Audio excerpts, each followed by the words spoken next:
अध्यक्ष महोदय, जो 130 के अंतर्गत government should review the existing power policy to generate more energy, boost economy, job opportunities and strictly ensure the welfare of affected displaced families and areas of LADF, royalty and power free share in the state.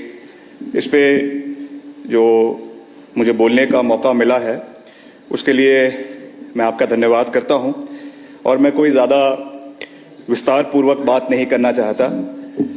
माननीय सुंदर सिंह ठाकुर जी ने बड़े विस्तार पूर्वक इस मुद्दे को उठाया है, मगर मैं इकोनॉमी की जहां बात करना चाहता हूं, जॉब क्रिएशन की जहां इस परिप्रेक्ष्य में हाइड्रो पावर के परिप्रेक्ष्य में बात करना चाहता हूं, वहां एक शब्द जो इसमें बहुत महत्वपूर्ण शब्द था जो इस नियम में जो छूट गया, that is saving the ecology of the state. जो इस पे आना चाहिए था और जो इसमें नहीं आया, जो त्रुटि रह गई, मैं उस पे सदन का ध्यान आकर्षित करना चाहता हूं, मंत्री जी का ध्यान आकर्षित करना चाहता हूं।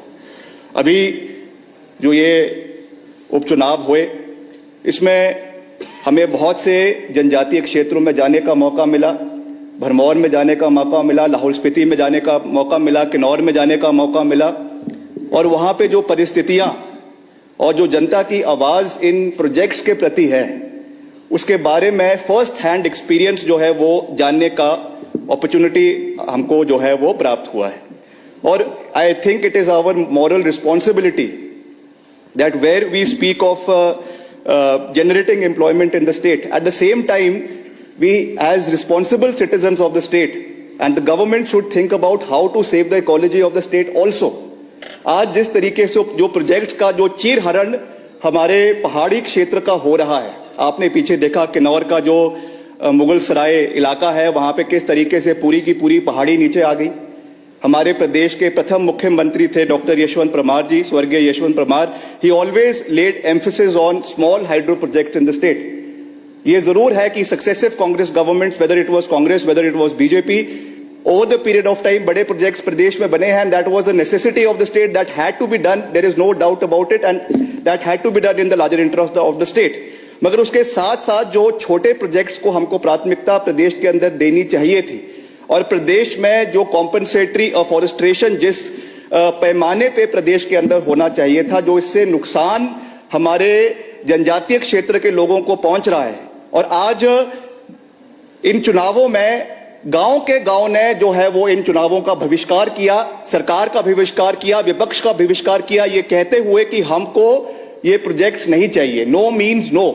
और इस मुद्दे को हमको एक मजबूत तरीके से सदन में उठाने की आवश्यकता है कि whereas the boosting of economy, creation of employment is very important, I emphasize that point, मगर simultaneously किस तरीके से हमको अपने पर्यावरण की सुरक्षा करनी है, किस तरीके से जो हमारा वहां का लोकल फ्लोरा है, वहां का लोकल फौना है, वहां का वाइल्ड लाइफ है जो खतरे में पड़ता जा रहा है, उसको किस तरीके से हमने बचाना है, इसमें डिटेल स्टडी जो है वो पावर डिपार्टमेंट को या फॉरेस्ट डिपार्टमेंट को करने की आवश्यकता है। और जो कॉम्पनसेटरी अफॉरेस्ट्रेशन करवाई जा रही है, कितने बिगाज ऑफ लैंड में करवाई जा रही है, कितना परसेंट उसका सैपलिंग्स जो आप लगा रहे हैं, कितनी सक्सेस हो रही है, कितनी नहीं हो रही है, वहां की जो लोकल, चाहे चिलगोजा है, चाहे वहां के जो लोकल और आपका जो वहां के पेड़ है, वहां के पौधे हैं, उसमें जिस तरीके से जो नुकसान वहां के लोगों को हो रहा है, वहां की इकोनॉमी को हो रहा है, वहां के आपके पर्यावरण को हो रहा है, उस चीज की भी हमको ध्यान रखने की आवश्यकता है।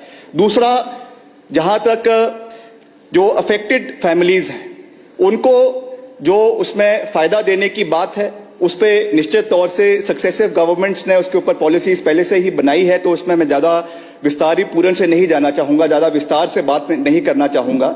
मगर जिस तरीके से अभी रामपुर के अंदर जो आपका हाइड्रो प्रोजेक्ट, रामपुर प्रोजेक्ट का फेज 3 का लूरी के अंदर बनाया जा रहा है, उसमें अभी चुनावों के समय में मुझे वहां पर जाने का मौका मिला, और वहां पे पूरा का पूरा गांव जो है ऊपर, क्योंकि नेशनल हाईवे पूरा दिसक के नीचे जो है वो जमीन के ऊपर आ गया है। और वहां पे हमने चुनावों के समय में डिप्टी कमिश्नर से बात करी, एसडीएम से बात करी कि आप वहां पे जाइए, वहां पे भूखलन हो रहा है। Nobody from the administration bother to go there and ask the wellbeing of the people there.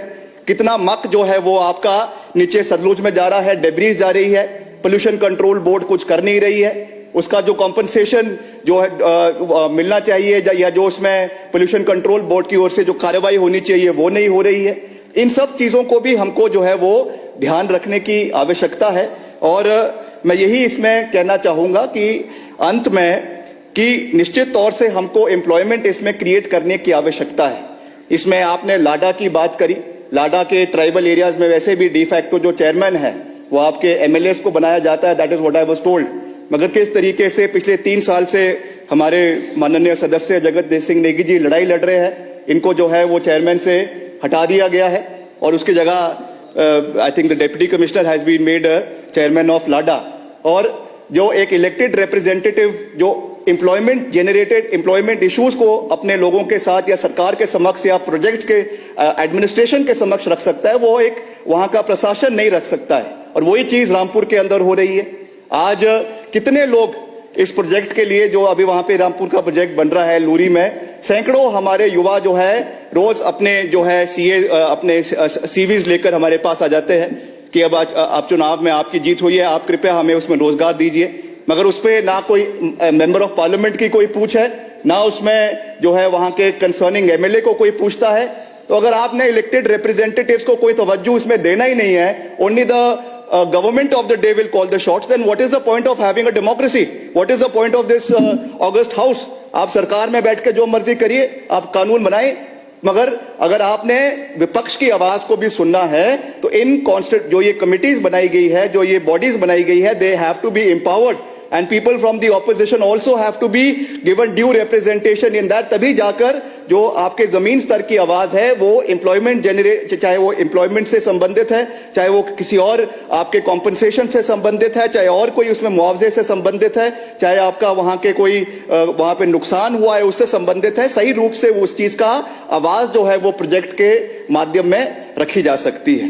तो यही मेरा आपसे निवेदन रहेगा कि इस पे हमें आने वाले समय में, क्योंकि आप जानते हैं कि हम India is a signatory to the Paris peace accord, और आने वाले समय में green energy is the only way forward for the country. And हमारे लिए खुशी की बात है कि देश का सबसे ज्यादा हाइड्रो पावर प्रोडक्शन जो है वो हिमाचल प्रदेश के अंदर होता है। हमारे लिए एक बहुत गर्व की बात है।